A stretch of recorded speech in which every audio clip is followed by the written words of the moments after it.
அனைவருக்கும் காலை வணக்கம். இன்னைக்கு ஜூன் 13ஆம் தேதி வெள்ளிக்கிழமை. நோபல் பரிசு பெற்ற அயர்லாந்து கவிஞர் வில்லியம் பட்லர் ஈட்ஸ். நோபல் பரிசு பெற்ற அயர்லாந்து கவிஞர் வில்லியம் பட்லர் ஈட்ஸ் நோபல் பரிசு பெற்ற அயர்லாந்து கவிஞரும் 20ஆம் நூற்றாண்டின் சிறந்த இலக்கிய படைப்பாளிகளில் ஒருவருமான வில்லியம் பட்லர் ஈட்ஸ் பிறந்த தினம் இன்று.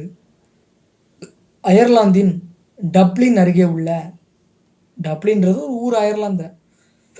அந்த ஊர் அருகே உள்ள சாண்டி மவுண்ட் என்ற இடத்துல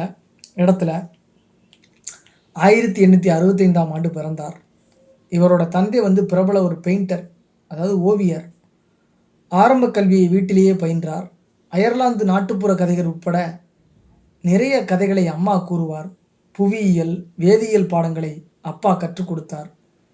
சிறு வயதில் அப்பா இவரை பல இடங்களுக்கும் அழைத்து சென்று இயற்கையை ரசிக்க வைத்தார். குடும்பம் சிறிது காலம் இங்கிலாந்தில் தங்கியிருந்தது. லண்டனில் வீட்டின் அருகே உள்ள அப்பாவின் ஸ்டுடியோவில் தான் பெரும்பாலான நேரத்தை கழித்தார். அங்கு பல கலைஞர்கள், எழுத்தாளர்களை சந்தித்தார். அப்போதுதான் கவிதை எழுதவும் தொடங்கினார். முதல் கவிதையும் ஒரு கட்டுரையும் டப்ளின் பல்கலைக்கழக இதழில் வெளியானது. டப்ளினில் உள்ள மெட்ரோபாலிட்டன் கலைக்கல்லூரியில் பயின்றார். கவிதைகள் படிப்பதில் மிகவும் நாட்டம் கொண்டிருந்தார். கிரேக்க பண்டைய கதைகள், நாட்டார் கதைகளையும் விரும்பி படித்தார்.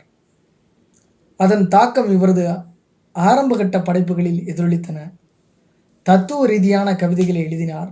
முதல் கவிதை தொகுப்பு 17 வயதில் வெளிவந்தது. மிகவும் பிரபலமானது அந்த கவிதை.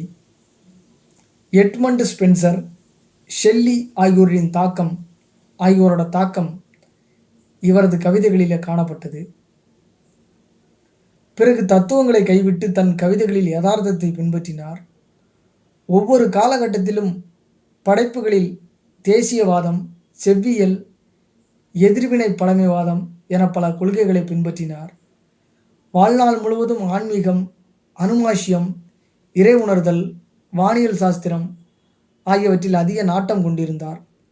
இவை பற்றி ஏராளமான புத்தகங்களை படித்தார். தி கோஸ்ட் கிளப் என்ற அனுமாசிய ஆய்வு அமைப்பில் உறுப்பினராக சேர்ந்தார். அயர்லாந்து இலக்கிய மறுமலர்ச்சிக்கு வித்திட்டவர் என்று புகழப்படுபவர். மிகச்சிறந்த நாடக ஆசிரியரும் கூட.